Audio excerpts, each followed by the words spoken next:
The question is 12 plus bracket 18 divided by 3 times 2 bracket close minus 4. So first we'll solve the bracket.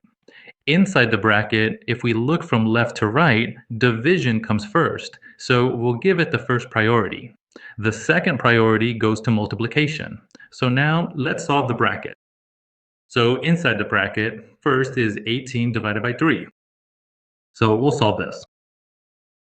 Now let's solve further. 18 divided by 3 times 2. 18 divided by 3 is 6. 6 times 2 will be 12 inside the bracket. Plus 18, and this minus 4 will remain the same, minus 4. Now let's solve further. 12 plus 18 minus 4. When you do 12 plus 18, you get 30. Minus 4. Solve further. 30 minus 4 equals 26. This is the right answer.